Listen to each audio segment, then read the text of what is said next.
López Gotin es doctor en historia. Ricardo nos va a ayudar un poco a condensar este cruel año vivido a partir de la invasión del zarato ruso al territorio ucraniano. Ricardo, buen día, ¿cómo estás? Hola, buen día, ¿cómo estás? Bien, bien. Un poco queriendo conocer tu lectura y análisis de este año transcurrido.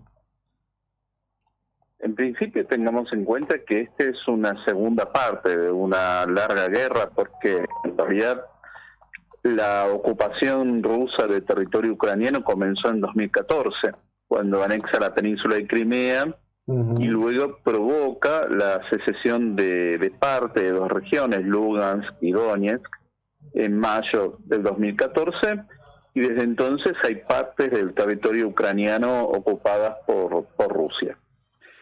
Lo que ocurre es que después, a fines del 2021, comienza a acercarse Ucrania, obviamente desde el territorio ruso, pero también desde Bielorrusia, en una situación bastante amenazante, con más de 100.000 soldados apostados en la frontera, y uno pensaba que, bueno, era un elemento de presión para lograr algún tipo de solución diplomática, muy forzada, ¿no?, pero que iba a terminar en una negociación bastante tensa, pero sin llegar a una invasión. Bueno, la verdad es que finalmente el 24 de febrero del 2022 comienza la invasión, ¿no? Es decir, y una invasión que se suponía que iba a ser rápida, que iba a ser un rodillo que cruzara todo el territorio rápidamente, y se calculaba si iba a ser en días, o en una semana, o en 10 días. Pero bueno, estamos llegando al año. Y esa es en principio la gran noticia, ¿no?, que haya llegado el año.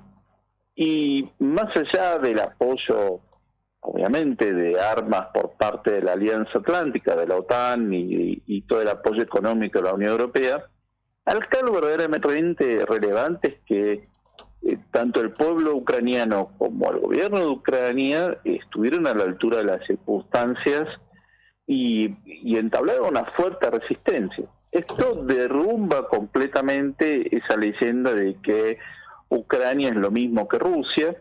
A la lejanía puede parecer eso al observador, pero en la cercanía, en el conocimiento de su historia, de sus costumbres y demás, son dos pueblos diferentes, que se han ido bifurcando a lo largo de los siglos, ¿no? Hay muchos pueblos que tenemos un origen común, pero pasan los siglos y nos volvemos irreconocibles. Bueno, eso es lo que ha pasado con Ucrania, y es muy interesante cómo el pueblo de Ucrania se involucró rápidamente en la defensa de su territorio, de su país, de sus costumbres, de su lengua, ¿no?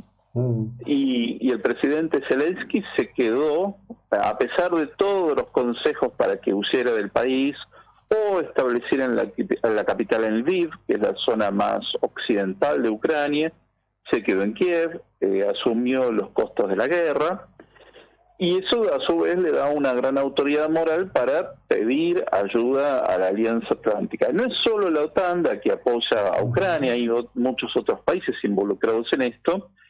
Y acá es donde vemos cómo es que Putin fue cambiando permanentemente sus objetivos de guerra, porque está claro que en principio el objetivo era ocupar toda Ucrania, instalar un presidente títere. En principio se creía que era el expresidente Yanukovych, absorber una gran parte del territorio de Ucrania y el resto dejar como una Ucrania reducida y completamente dependiente de Rusia. Bueno, esto no ocurrió. Es decir, Putin hizo una serie de cálculos muy equivocados, sobrevaloró su propia fuerza y despreció a Zelensky, a Ucrania, a la Alianza Atlántica, a la Unión Europea, a las democracias. Es decir, es una serie de cálculos muy, muy equivocados. Y esto le llevó a una guerra que yo creo que va a ser una guerra muy larga. No termina acá, no termina en un año. Va a ser una guerra que puede durar muchos años, porque además no se ve ninguna solución diplomática. Se han cometido crímenes aberrantes, es decir, se han cometido, además de estos crímenes que hemos visto, el más significativo ha sido en la zona de Bucha, en donde hemos visto cómo se fusilaron civiles, ¿no? Completamente desarmados. Está el traslado forzoso de niños ucranianos a Rusia para rusificarlos y que pierden su identidad. Se han bombardeado ciudades sin ningún objetivo militar. Es decir, se han cometido una serie de crímenes que es muy difícil dar varios pasos atrás y decir, bueno, ahora vamos a sentarnos a negociar. Y por otro lado, el pueblo ucraniano está bastante claro que no va a querer ceder parte de su territorio.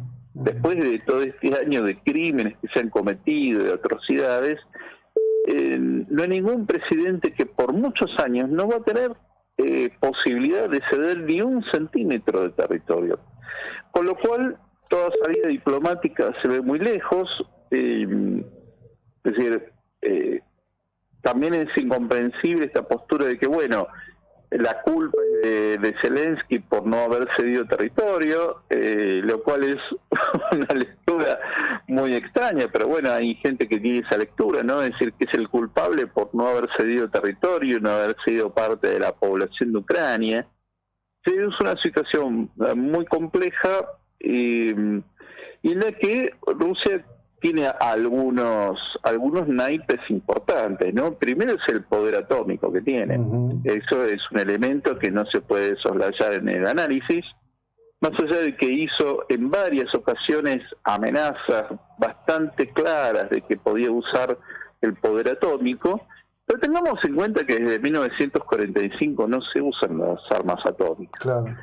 Es decir, las armas atómicas son de disuasión, no son para utilizarlas en una guerra. Pero bueno, lo tiene. Rusia es miembro permanente del Consejo de Seguridad de Naciones Unidas, es decir, tiene poder de veto sobre las resoluciones del Consejo de Seguridad. Es un dato no menor y está bastante claro que ese Consejo de Seguridad no intervino en esta guerra porque hubiera sido completamente inútil. Rusia lo hubiera vetado, probablemente la República Popular China lo hubiera acompañado en su veto, por lo cual era inútil llegar a esa instancia sabiendo cuál iba a ser el resultado. Pero bueno, es una guerra larga y no se ve una salida pacífica a esto en inmediato, salvo que un día Putin se despierte y ordene la retirada de su ejército.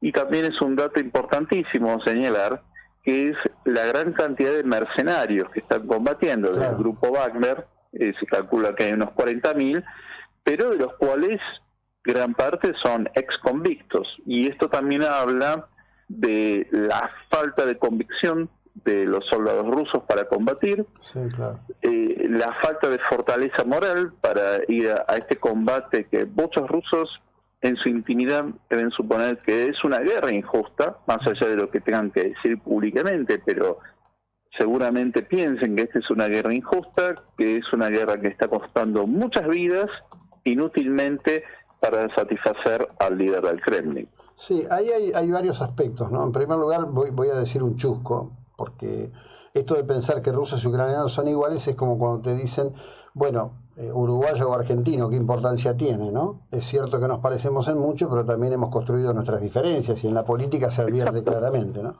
Eso por un lado. Por otro lado está todo el tema de lo que está ocurriendo con el otro día leí un artículo muy interesante de una disidente rusa que ahora vive en España, dice... ya sabemos que los rusos ya sabemos que con el voto no vamos a sacar a Putin, por lo tanto votamos con los pies, nos estamos yendo, ¿no? Así es, sí, se calcula cuando se hizo esa leva forzosa de soldados el año pasado, más de 100.000 eventuales soldados rusos huyeron del país, es decir, hay mucha gente que es muy guapa en el cuarti, ¿no? Es decir, usando el teclado. Somos todos guapos, somos todos re valientes. Ahora, cuando me mandan a combatir, me ponen el fusil y me dan un entrenamiento de unas semanas frente a un ejército que está motivado, porque el ejército ucraniano está motivado. Sí, claro. Está luchando por su patria, frente a una invasión criminal, con lo cual está muy motivado y además viene con el entrenamiento de la OTAN, porque los países de la OTAN están entrenando a los oficiales y soldados a combatir, a usar el nuevo armamento que les está llegando, ¿no? Es decir, Entonces es como, bueno, voy a ir a combatir contra alguien que es como si me dan unas 2, 3 clases de karate y me mandan a luchar con un ninja. Y no voy. Obviamente no voy, que me va a una paliza. Bueno, ahí en lo que vos decís hay un temazo, ¿no? El tema de la OTAN. Después de la invasión a Crimea, se acordó, se hizo un acuerdo. A mí me llamó mucho la atención que pasara tan desapercibido para el alto mando ruso en principio, por el cual unos 10.000 hombres del ejército ucraniano se estuvieron entrenando de 2014 en adelante por año en Canadá. Ahí la relación viene porque bueno, hay una fuerte comunidad ucraniana en Canadá con mucho predicamento y mucha relación, ¿no? Sí. Sí, claramente, porque no, digamos, si hubiese habido improvisación, hubiera habido un completo desbande del ejército ucraniano, ¿no? Inmediatamente. Y la verdad es que supo actuar, no tenía todo el armamento, porque básicamente tenía el mismo tipo de armamento que los rusos, ¿no? Al haber sido parte de la ex Unión Soviética, tenía el mismo tipo de armamento. Y por eso toma tiempo conocer y adquirir un nuevo tipo de armas, ya sea misiles, como tanques, como ahora está pidiendo Zelensky, aviones, lo cual demanda años. Pero hace a la diferencia, ¿no?, significativa en el terreno. Es decir, el uso de los misiles HIMARS marcó una gran diferencia en la contraofensiva, ¿no? Porque Ucrania empezó a recuperar territorio y tuvo que ver con ese entrenamiento de soldados, de oficiales y el uso de nuevas tecnologías. Sí. Bueno, ahí hay un dato que también me parece que está siendo muy relevante, y es la supremacía de la tecnología occidental, en particular norteamericana, con respecto de cualquier otra tecnología aplicada a la guerra, ¿no? Sí, lo que pasa es que la estrategia rusa siempre es más o menos la misma: tener una gran superioridad numérica respecto a su enemigo, duplicarlo, triplicarlo, actuar ante el hecho consumado. Y claro, eso sirvió en el siglo XIX, donde era básicamente un ejército de un gran tamaño, aunque con soldados mal preparados físicamente, pero eso se podía imponer. En la guerra de la Unión Soviética de defensa propia frente a la Alemania nazi, hubo un momento en que, claro, duplicaba la cantidad de soldados que habían llegado. Bueno, ahí se pudo imponer el número, digamos, la superioridad numérica. Pero hoy en día ya esto no es posible, ¿no? Es decir, y por otro lado ha significado el debilitamiento en otras fronteras. Rusia no solo es el país más grande del mundo, para que tengamos en cuenta, es el mismo tamaño del Plutón, ¿no?, que alguna vez durante varios años fue un planeta. Claro. Ahora ya no es más considerado un planeta, pero digamos, Rusia tiene el tamaño, la superficie de un planeta, pero eso implica también tener muchas fronteras. Claro.